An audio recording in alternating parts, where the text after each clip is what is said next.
Well, welcome everyone to our, I guess now it's become weekly webinars through the Center for Racial Justice.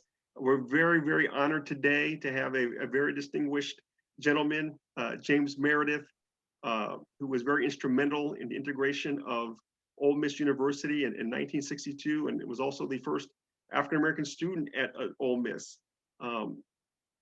He's going to kind of share the work that he's accomplished since it's been the 50th anniversary, I think, next year in regards to that integration.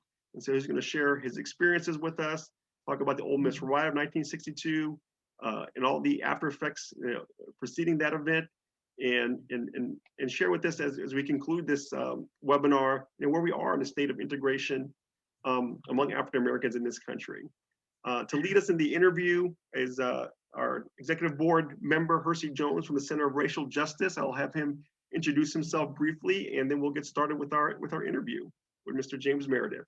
Well, let me just briefly introduce myself. My name is Hersy Jones Jr. as stated. I'm a 1983 graduate of Dillard University, as well as a 1986 graduate of Harvard Law School.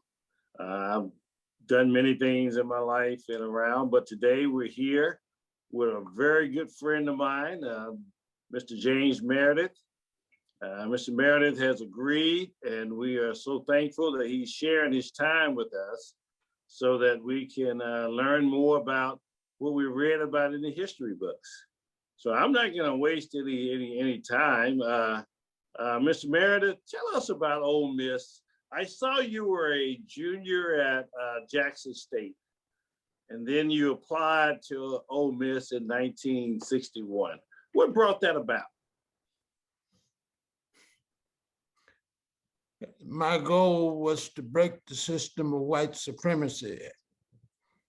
I spent 9 years in the military, and I got out of the military and came back to Mississippi to engage in a war against Mississippi.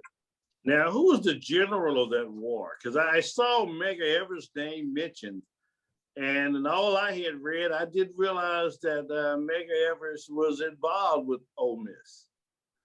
Well, I promised God I wasn't going to lie no more. The general was James Meredith. Actually, the chief decision maker was my father. So your father was the chief decision maker, and you mean God, or you mean your personal? No, I'm talking about Moses, Captain Meredith, my father. Captain Meredith, okay. And so you guys hatched the plan to say the fight against racial white supremacy. Well, to break the system of white supremacy. Gotcha. That's what I set out to do. I had spent 9 years in the military. As a matter of fact, I was in the first group of Blacks ever trained along with whites in the military in the United States and United States Air Force, July 1951. I started and I got out of the military in July 19, what would have been 9 years, in 1960. Yes, sir. And it was really the military that started to break the change, the Black from their slavery status, because everybody actually know, although everybody pretend they don't, that segregation was a new name for slavery. As a matter of fact, it was worse than slavery. And we go along with the enemy and pretend that it wasn't. So you've been, and I know that in 48, Truman, President Truman ordered to end all segregation in armed forces. So when you got in, it was integrated. And in 1954, the Supreme Court had ordered desegregation of all educational facilities. And so you're back in Mississippi, and you're applied to Ole Miss. So what happened with your application? Well, you know, that was, to me, all game. I mean, it wasn't really game. Mississippi was serious about separation of blacks and whites. But actually, Mississippi was no more serious than the other 49 states. So, but Mississippi had the reputation, and that was my thinking, that if we broke Mississippi, America would follow suit. Gotcha. So the court ordered that you should be admitted, I think, in around June of 1962, 63. I think it was 62 when I actually went there. But as I said, I was at war, and well,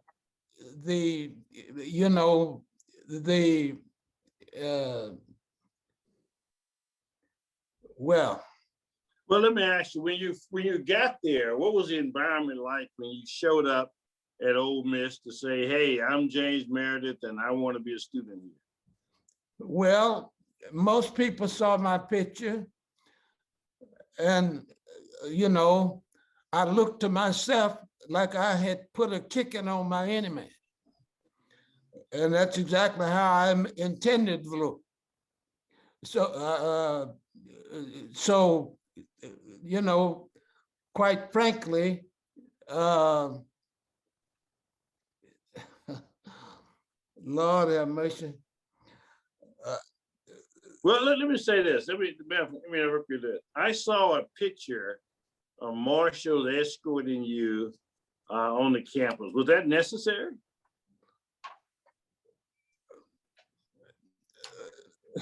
It was certainly part of my plan. I mean, I don't know, you know, I've written a lot of books, 28 as a matter of fact, but I'm the only person I know that's read them. And Ole Miss thought one was so good that they reissued it the last year. And they put a new introduction to the book, and they said it was the best book ever published, published or written about the South. And I agree with them. But they also indicated that everything I did was according to a plan. And it was. And it was primarily my father's plan.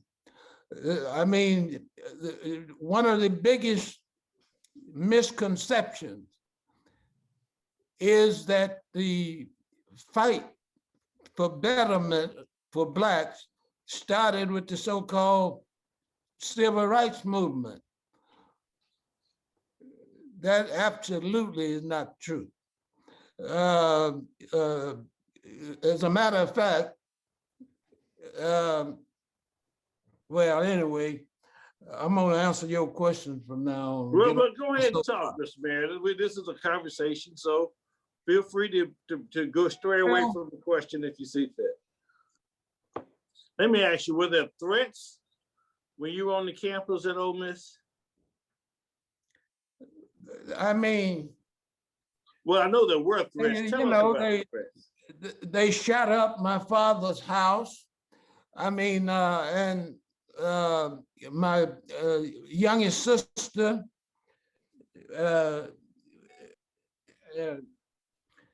well, but I never made no, most people don't even know about these things because I was at war. If there was any surprise to me, was that I was still living because I was a soldier and I was at war. And if I'd been my enemy, I would have certainly killed me. So, Now, you know, I don't really, you know, the only reason I'm doing this is because you asked me, and you know, you're the only person, I mean, that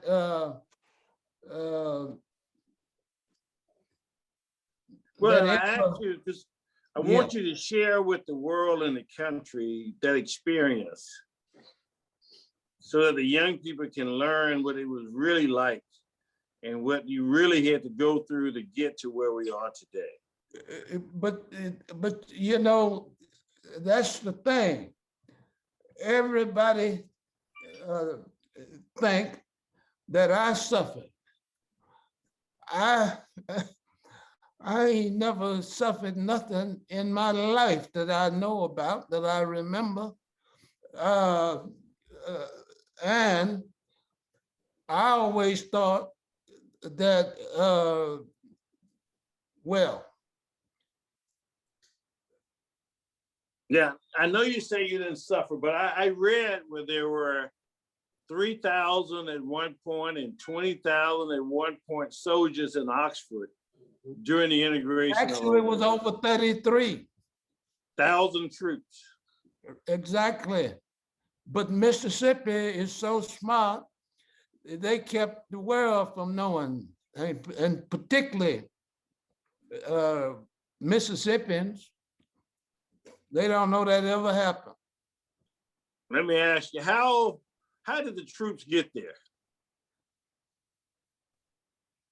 Well, there have been a lot of books written about Ole Miss and James Meredith. And one of them was written by Bill Doyle. And in one of the chapters, he explained how shocked the Kennedys were when they discovered that James Meredith had tricked them into sending all them troops into Mississippi and thought that he might not get reelected for president because the white folks at that time were the only ones that had the vote. There were less than 6,000 black that could vote in Mississippi, so they didn't count. So, I mean, we've been lying so long about reality that it's hard to deal with the truth, more or less tell the truth. But I think because of the change of time that we're gonna have to start dealing with the truth now. Amen. You know, I saw where in the integration of LSU in Louisiana, the first student that went to LSU in the 1950s eventually withdrew and did not graduate because of the threats. Now, I know you had threats and you had death threats. I had soldiers. I mean, and look, you know, you went to that school up there, and I think they call it Harvard. That's correct. That's correct. I went to the real Ivy League. I went to Columbia. I think that's the same one the only black president went to. And the first thing they taught me was how to look down at Harvard. They didn't even bother about Yale. They, so, Lord have mercy. Well, I hear you, Mr. Bear, but let me talk about the threats and the troops. Did I read correctly that they had to escort you to class? And I wouldn't have hardly went if they hadn't. You see, You know, I've heard all my life, James Meredith crazy. I ain't never heard anybody say he's stupid. I mean, you all talk about Mississippi. I believe them. You know what I So mean? you believe that they were going? If I didn't have a force bigger than theirs, and I made sure I had that. And what force was that? The United States military. You know, you admitted the last time we talked that you hadn't read none of my book. I see you haven't.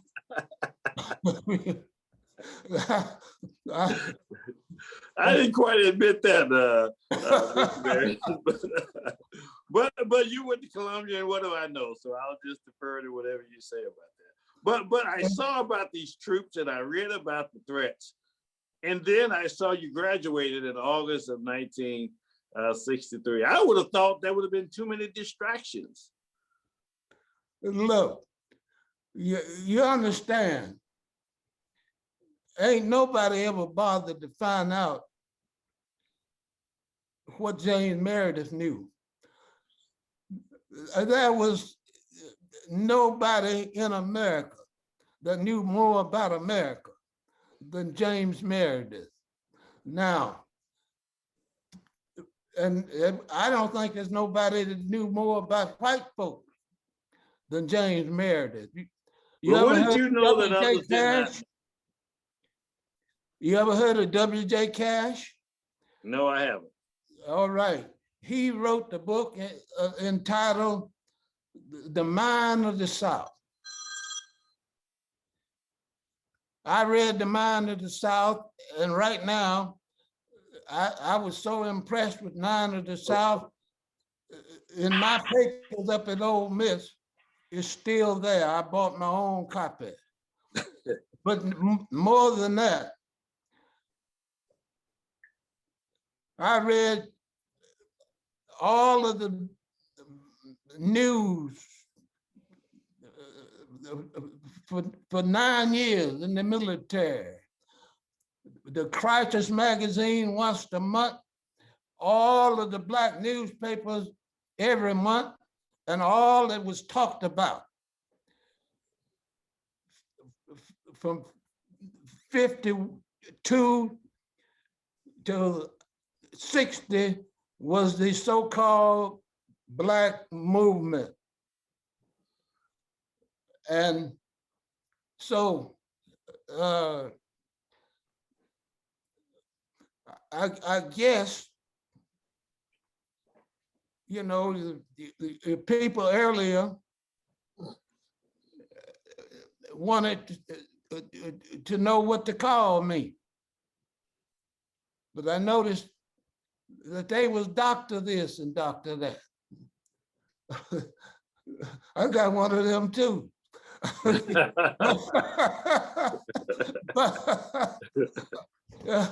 but and I claim, and I believe it's true, there ain't nobody living that's read more books than James Meredith. I mean, so go ahead. So I was always, my dad always told me the only way you beat anybody when you're competing, and ain't no competition greater than war, is to know more than they know about what you're doing. Amen. So what did you know that they didn't know and others did not know? I knew their mind. Okay. You see, the first school I went to was a school my daddy started 3 years before I was born, because Booker T. Washington came through Mississippi and encouraged blacks to do the education thing.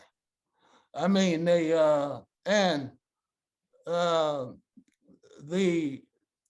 before I ever come to Mississippi, I I don't need to talk about that no more. Some of the professors up there said that I knew more about Southern history, different from what they knew.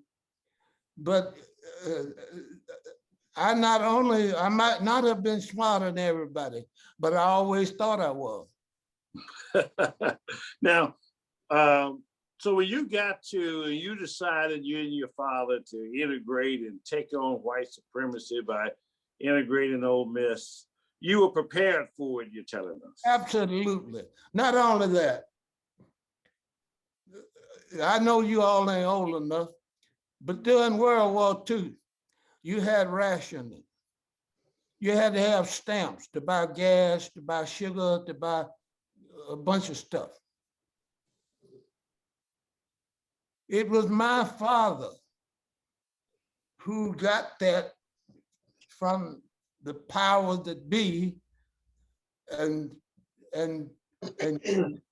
gave it to the people that got it. The people, I mean the Black people in Untitled County, Mississippi. Sure. And I always was with my daddy. And everybody treated my daddy different from everybody else. All the white folks treated him a certain way, different, and all of the Black people treated him a certain way, different. And I wanted to be treated different. So when you say treated differently, you mean they respected him more, or what do you mean? Right, nobody exactly, you can say that. I mean, but Mississippi was still Mississippi now. I mean, but you see, the main thing, as I know you know, first of all, before I was 12 years old, I knew every book in the Bible because my father knew every book in the Bible and he taught me. Now, you have long been aware ever since you looked me up several years ago that I had this religious base. Indeed.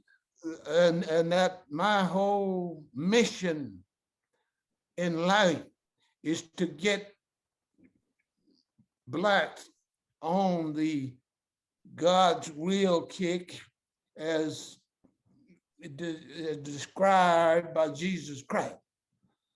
I mean, you know, I just started, this is the first time I have publicly talked about it, but it's been me all the time. And what you're referring to is the Bible Society, am I correct? Right. And the first thing I gave you many years ago when you looked me up, when the Dean of Columbia Law School asked you to look me up if you ever got the chance, if you ever come back south. Now, so, but the thing is, he didn't even know how much I knew. Wow. Well, you know, you brought that. Let me share that with our audience. What Mr. Meredith is referring to is Dean William Warren, who was the Dean Emeritus of Columbia Law School, and in fact, single-handedly admitted Mr. Meredith into Columbia, and it was in 1966, 67? 65. 65, and you graduated in 1968. Right. In the 1980s, I was practicing tax law at the top tax firm in the country in New York. And Dean Warren was of counsel, I thought. I later found out he was one of the founders of the firm. And every now and then he would stop by my office. My office was around the corner from his, and he would ask me, how was it going? Then one day I told him I was moving back to the South, and he gave me two pieces of advice and instruction. He said, boy, first, young man, it's dangerous for a colored fella educated like you in the South. They tell me it's changed, but I'm not sure. He said, do you know James Meredith? I said, I know of it. He said, well, I got him out of the South. They were going to kill him down there. And I got him in Columbia. He said, but in any event, when you get back down there, you look up James and tell him where I am. I've lost contact with him and I want to relocate with him. Well, I moved back in 1988, and I think it was about 8 years ago that I thought about Dean Warren, and I thought about that, and I said, hey, where is Mr. Meredith? And looked him up and found out not only were you still alive, Mr. Meredith, but you were in Jackson, Mississippi. And a week or two later, happenstance, he was in Shreveport, and we made that connection. But you talked about being prepared and ready. Were there any speeches or anybody else other than your father that encouraged you to join this war? Because that's what it sounds like you saw it as. Number one was Mary Bethune-Cookman, the president of Bethune-Cookman College. She was the #1 Black leader at that time, not just woman, in America. And she appeared in St. Petersburg, Florida, when I was a senior in high school. I went to the meeting. You went. I went and was struck totally by her. I mean, and I decided that's what I want to be like. Now,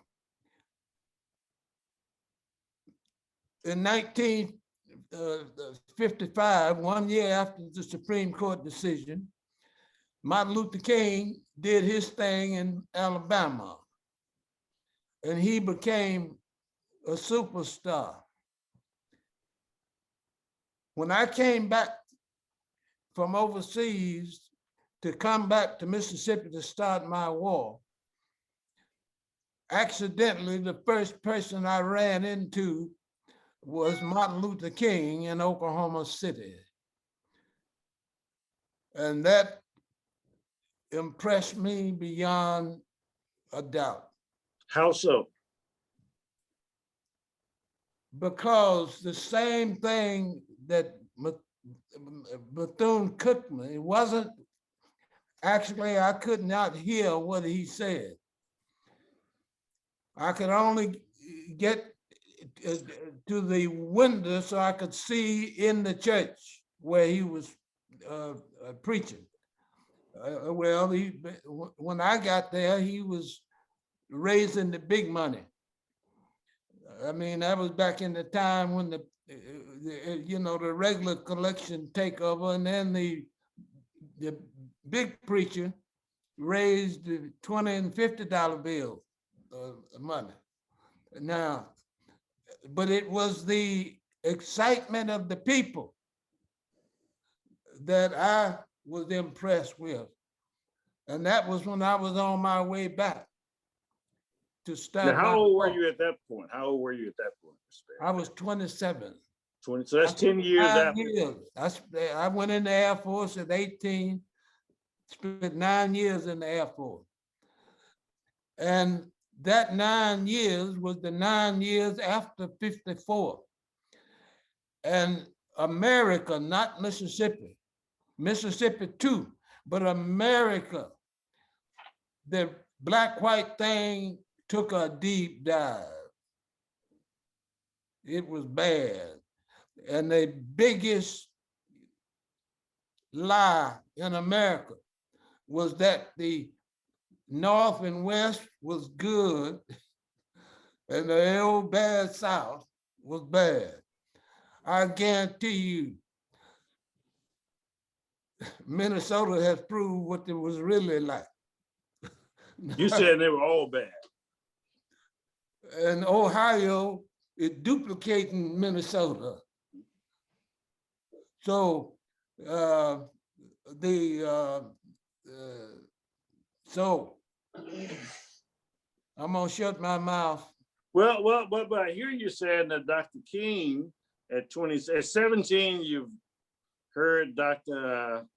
Bethune-Cookman. Bethune, and she's impressed you, and you've gotten your juices running. And then at 27, you hear Dr. King, and you fired up, ready to go. I kept up with Dr. King and the whole movement. I mean, you got to understand I ain't never tasted beer and didn't chase. About all I did was stayed in the library and checked out every book they had in the base library and read all of the Baltimore, the Pittsburgh Courier, the Chicago Defender, Jet and Ebony.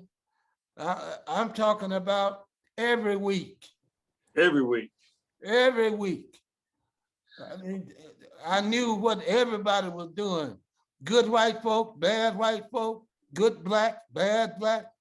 I mean, Mr. Meredith, let me say something. I meant to start out with this. This is something that Dr. King said in his letter from the Birmingham jail. I'm sure you're familiar with it. Let me read it to you, and I want to ask you a question about it. It says, one day the South will recognize its real heroes.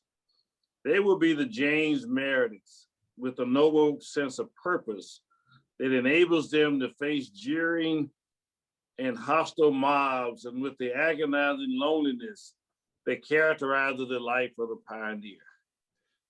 Now, he didn't say you were prepared for the fight and ready for the fight, but it sounds like he could have said that as well. Well, and he wrote that 3 years before he ever saw me. He had not met you at that point? Absolutely not. But he had received letters from me because I started writing him and chastising him about not keeping me informed of what he was doing.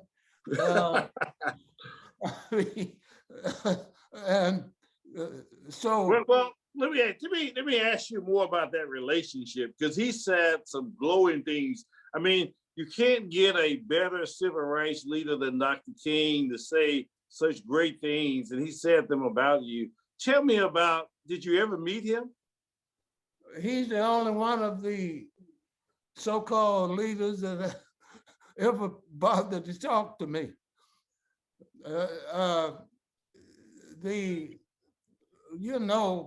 Most people don't know, but the biggest single event he was ever involved in was the March Against Fear in Mississippi.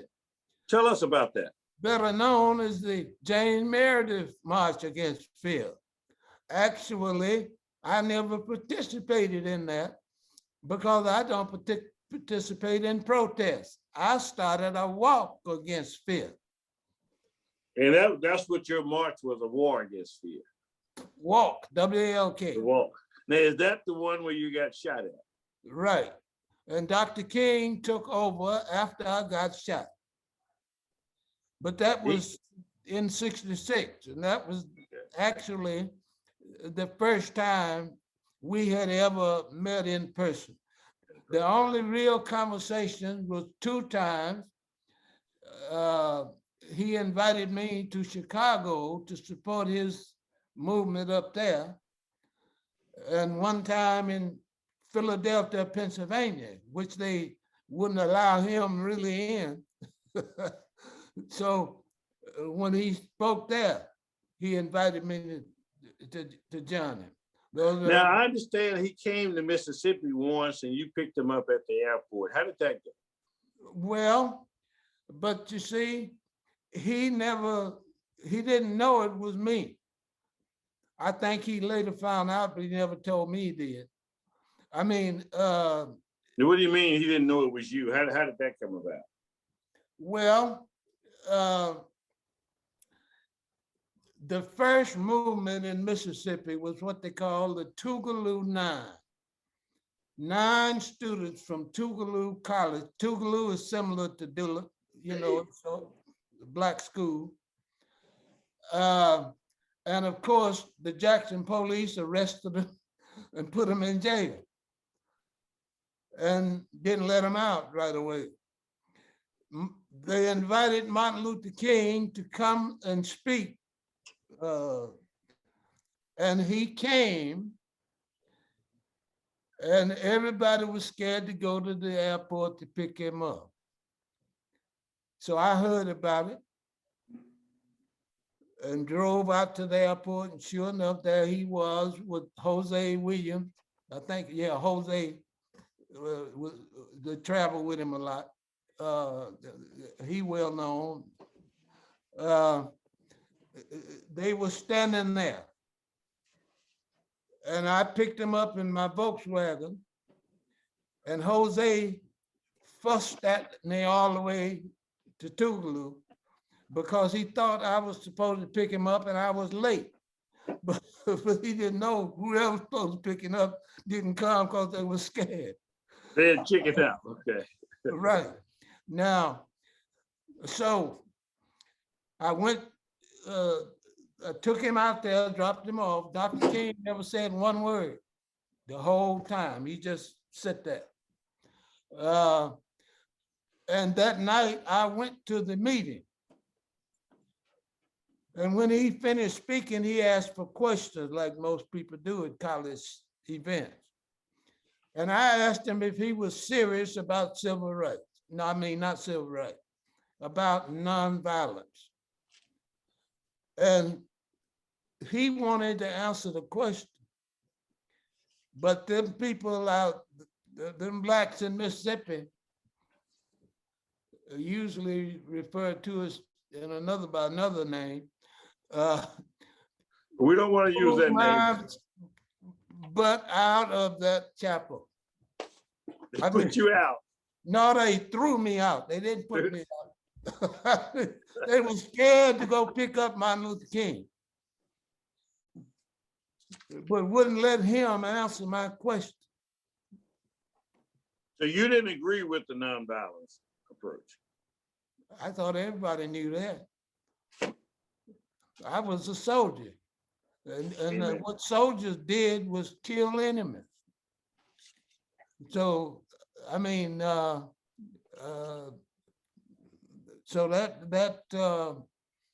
but I really think that before Dr. King met me, he had found out that I was the person that they threw out. Now, he came after you were shot. You said he came to Mississippi and finished the march, the walk against fear. Who else came and Black Power came in. Who else came? Was Stokely Carmichael there? He's the one that I'm gonna tell you how bad James Meredith is. That was one of 3 things that I had to decide about. It wasn't just Stokely Carmichael and Martin Luther King. Roy Wilkins, the NAACP, Whitney Young, the Urban League, and McKissick from CORE, because he had replaced the other guy from CORE. They all came. And after I got shot, they had a meeting, all 5 of they call themselves the Big 5, okay? And they had 3 questions that they couldn't agree on. Number 1, who was gonna be the lead man? And I told them that's Dr. King. If that means speaking last, then Dr. King got that spot. If that means speaking first, whoever is the big deal, that's Dr. King. Roy Wilkins from the NAACP and Whitney Young from the Urban League got up from the side of my bed in Memphis, where I was in the hospital, and caught the plane back to New York. And the other question they had was whether or not Stokely Carmichael could use the term Black power. I said Stokely Carmichael is a citizen. He can say anything he wants. But you understand, Black power was not new. Everybody knows Adam Clayton Powell got expelled from Congress. What most people don't know, he was expelled from Congress because he had held a Black Power conference in his office. So is that why they say the walk against fear with you was the last unified civil rights movement? And it was, and not only that, it was the most important. It was the one that led to the Blacks in Mississippi and the whole South, where the federal registrars came in and registered them. I saw that 4,000 Blacks were registered, and at the time it was the largest march in the history of Mississippi. But you didn't see all of the reality. That was a 60% improvement. There were less than 6,000 before them 4,000. Wow. And it was the James Meredith March Against Fear that the federal government and a lot of people have kept that a secret from the people. Now, did you titled it March Against Fear? Why was that? I didn't hear you. You titled it March Against Fear. Because fear is the thing that has kept the black-white thing in place.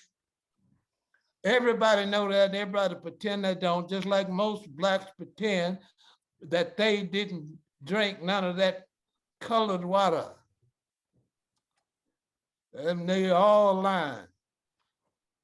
And there are a whole bunch of people older than me. But I ain't never met one that admitted that they did that, what everybody did. So you felt fear was a paralyzing agent? Absolutely. And my thing was to challenge it. And you did? Right. Now, let me ask you, before we go to some questions, we've looked at two major events in Mississippi. That's the integration of Ole Miss and now the March Against Fear. And guess who started and finished both of them? And that's the point I didn't know how to raise this, but okay, I'll tell you out. James Meredith. I know Mr. Meredith, but one thing about you that each time I mention your name, people say, is he still alive? They're nice to you. They say he crazy. Well, when I call you, you say, God still got me here. That's because I haven't done his mission yet. Well, and I understand that. I want to get to that mission, but the thing that really that struck me about you, Mr. Meredith, is when you integrated Ole Miss, Medgar Evers was alive. Right. But by the time you graduated, he had been killed 2 months before. Right. And then by the time you graduated from Columbia, Dr. King had been killed 2 months before. Right. And I said, wow, all around you, people that you're working with are getting killed, but yet you're still where you get the courage to keep showing up and speaking out? Where does that come from? That's just about an insult to me. To say I had to have courage to confront some ignorant white folks. You don't know who I thought I was. Tell us who you thought you were. We know you're a bad fella. We know you've accomplished a lot. I was the baddest ass nigga ever come down the pipe. But that was only one side of it. I was sure I was the smartest bastard. So you were ready for the fight. Huh? You felt like you were ready. And you had prepared yourself. I followed my daddy's instructions. In order to defeat anybody, you have to know more about what it is and work harder and do more. You know, let me say this, Mr. Meredith. I'm going to share something with you that I've shared with very few people. When I was at Dillard University, one of the professors there was Dr. Daniel C. Thompson. I don't know if you've ever met him, but Dr. Thompson was handpicked in the 50s to be the mentor for Dr. King. And in one of his early books, Dr. King wrote the foreword to it. And one day he and I were talking and he said, "Young man, let me tell you something about leadership. Most people are not prepared for it." And he said Dr. King himself had it thrust up on him when he went to Montgomery to preach it. He was not really prepared, and he had to get prepared. And Dr. Thompson's role, he was a sociologist, was to get him prepared. But what I hear from you, Mr. Meredith, is that you came looking for the fight and you prepared yourself before you got there.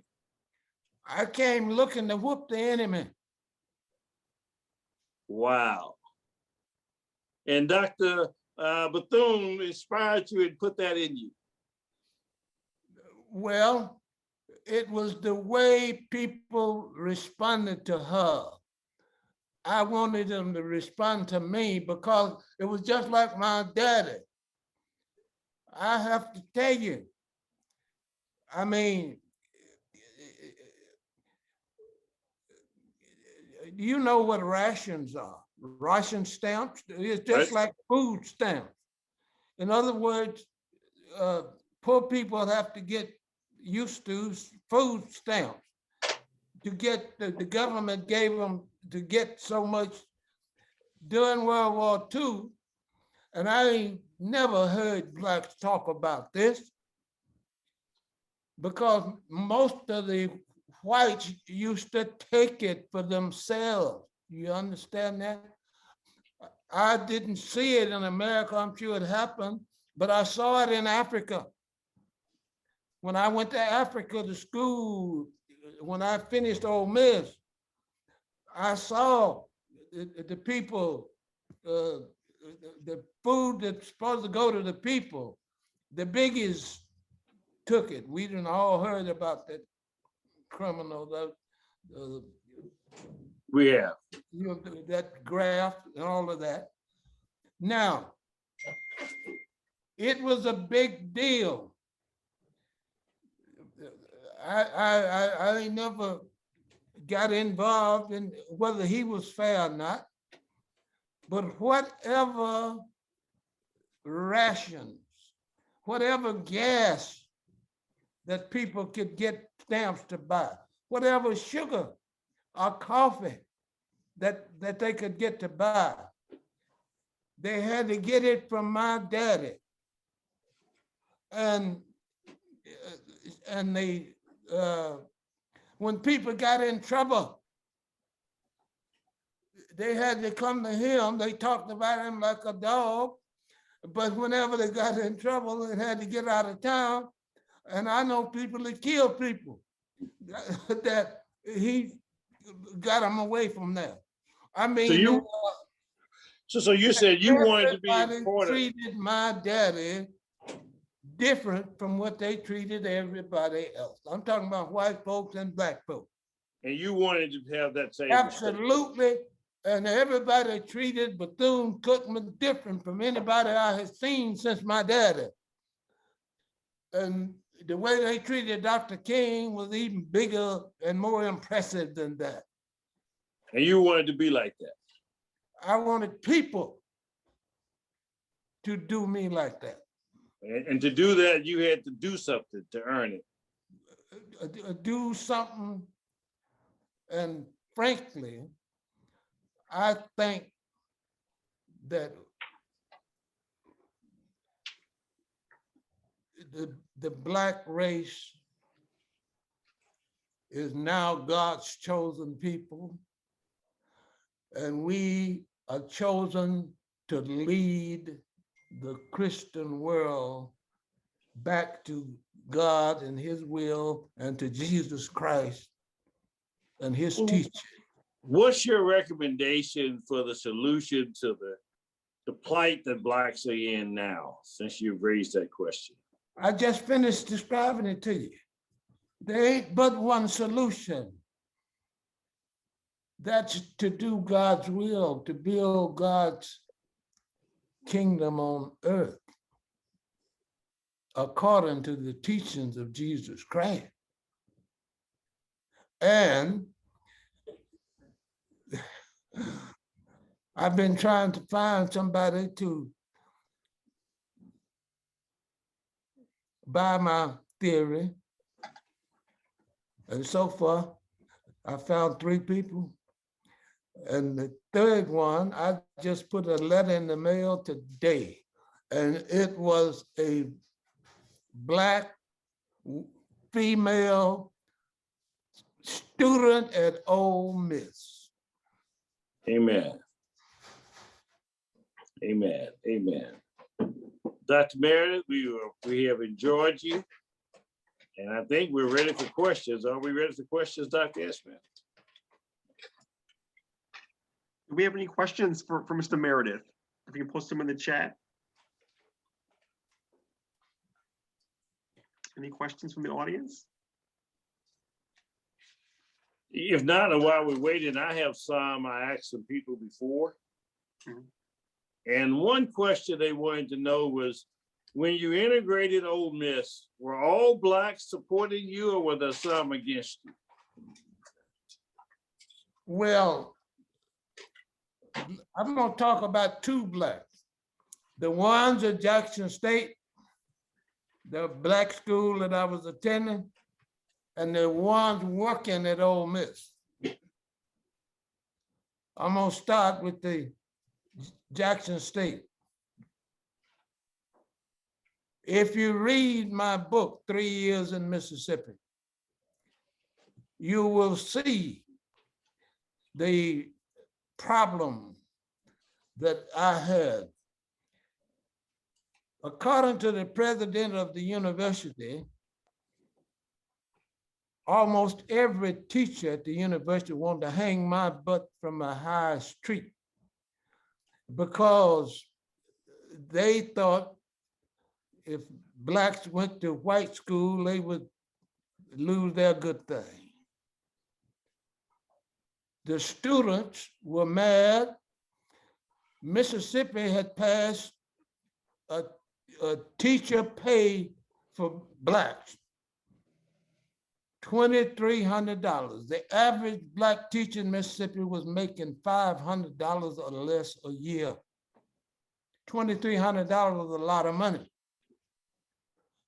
And they thought that the man would take that away. When I went to Ole Miss, the most significant thing that happened to me was the Black working there. When I registered and walked out of the registrar's office, this Black was standing there between me and the exit. And he had a broom on his arm because every Black working there had to have his work tools. Sure. And when I walked past him, he switched his body and hit me with the arm of the broom and looked at me in my eye. And the message was, you don't have to worry about nothing. We're looking after you. And not only that, every meal I went to, and after a day or two, everybody lined up on my side because the best food was always on my side. I mean, so the black elites might not have liked me, but the regular blacks just loved it to death. And the reason I asked that, Mr. Meredith, is because I talked to some young activists. And one thing they were shocked about is they're out protesting police brutality. And they found that some blacks were supporting it and some blacks were against it. And they wondered, was that always the case? That because when you look back on it, it looks like everybody was together, but you're saying it was the same thing back then as it is now. And of course, the lie is easy for us to deal with. It's very difficult for people to deal with the truth. That's the reason why it's got such play in the Bible, because so few people can deal with it. Amen. And we have some questions from the audience. First question, Mr. Meredith, what made you want to attend Ole Miss? And was Ole Miss the only option during the integration? Ole Miss was Mississippi. Ole Miss was established for the purpose of perfecting and perpetuating white supremacy. And of course, I knew what Ole Miss was about. I'm one of the few people that, because they done moved the way you can't read it now, that read the law that was established. And so and Mississippi is Mississippi. I think Mississippi in the future is going to lead the world in coming to a new policy on the black-white thing. But all of the bad stuff about Mississippi is rightly earned. But Ole Miss was Mississippi. It was the greatest influence, and that's what it was supposed to be. And believe you me, I knew that. Another question from the audience, Mr. Meredith. You had indicated that you didn't complete your mission. And one of the audience members wants to know what exactly was that mission? Okay, there were three things. To break the system of white supremacy, that's what Ole Miss was about. To challenge the fear that kept blacks in their place, it was called, that kept them submitting to white supremacy. The third mission was to get the blacks to take the lead in following the teachings of Jesus Christ, which is to teach people to do good, be good, and to pursue righteousness. And that is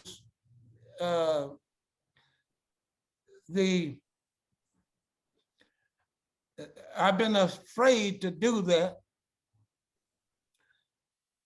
because people don't like to deal with the truth. It's much easier for people to digest the lie. And everybody really know that. I tell you, there ain't but this thing that's happening now, and you gotta understand, everybody act like it ain't no big deal. But what been happening the last year is a big deal. The biggest thing was the lynchings. There was absolutely no difference between a lynching of 50 people in a year, which Mississippi had lynched that many or more, than the killing of George Floyd. It's the same thing. Now, and that's the reason why when I wrote an op-ed piece for CNN, and the subject of the piece was James Meredith, I am George Floyd. But I was not only George Floyd, I was the Scottsboro Boys. I was Trayvon Martin. I was every Black that's been lynched. It ain't changed. And everybody know it ain't changed. But we keep lying. But the biggest lie for the longest time was that Blacks was free up north and out west.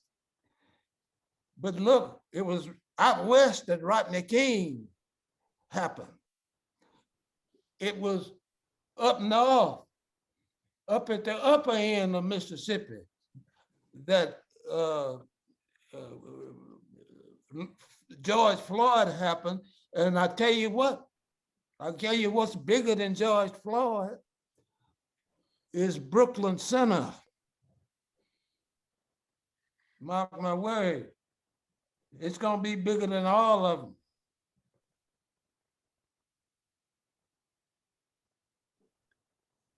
Another question from the audience, Mr. Meredith. During this time of the late 50s and early 60s, did you have any fear in living in the Deep South at the time? I thought I was the baddest person ever been born. I really didn't think I could die. I'm glad I know better now. Mm-hmm. But I mean, there ain't been no accidents in my life. Everything is for real.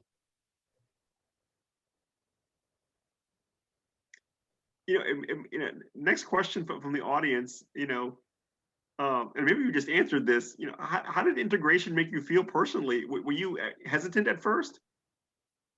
You got to understand, that's another big lie. Mm-hmm. The first 10 or 15 years of this thing wasn't called integration. It was called desegregation. And anybody that got the time, look up the meaning of the word. If there's any trick that's been pulled on Black people, it was the switching of desegregation to integration. I'm gonna leave that alone. Well, tell us the difference. I like to know the difference. As you see it, Mr. Meredith. Now, they didn't teach you all how to use the dictionary up at Harvard. Remember, I didn't go to Columbia.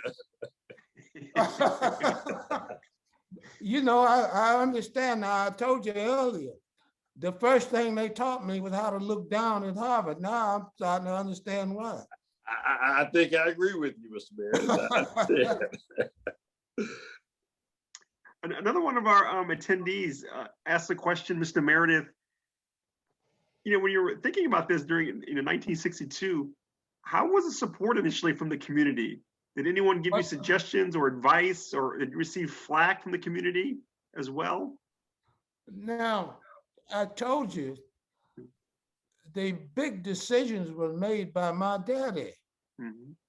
I mean, and this whole idea that Blacks haven't always fought this inequality. They have every day of their life fought it. And it's a disservice for anybody to imply that they didn't. And we have a couple of members in our audience that are from the military. And one attendee asked, How did your military experience impact your determination and desire to make this change? In just about every way.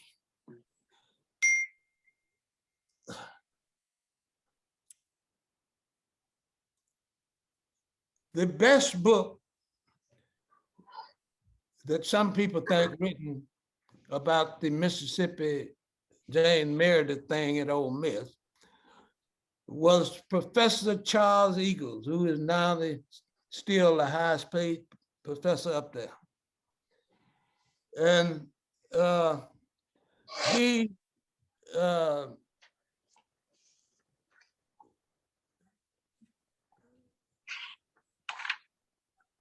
You know, Mr. Meredith, I have a quote from Professor Eagles. And he called just what you said, the Mississippi integration was the integration of Ole Miss. Not only was a blow against white supremacy, but it forced the federal government to send the troops in like it did in Little Rock to support the aspirations of Blacks. specifically James Meredith. And the importance of that, he said, is after the Civil War, after Reconstruction, the federal government had pulled the troops out of the South. And so this was kind of reversing that policy. And if you remember, Okay, let me say this for the military. Yes, sir. The thing that I think was the most significant thing I did at the University of Mississippi, they resegregated, they pulled all the Black troops out of their ranks. And I made the Kennedys put them back. And I always thought that was the most significant thing I ever did. And they haven't pulled the Blacks and disrespected them that way again.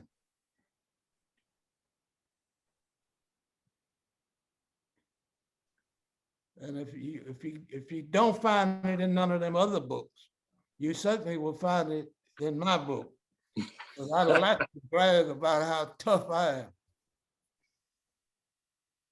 And one last question, Mr. Meredith, as we wrap up our webinar from the audience.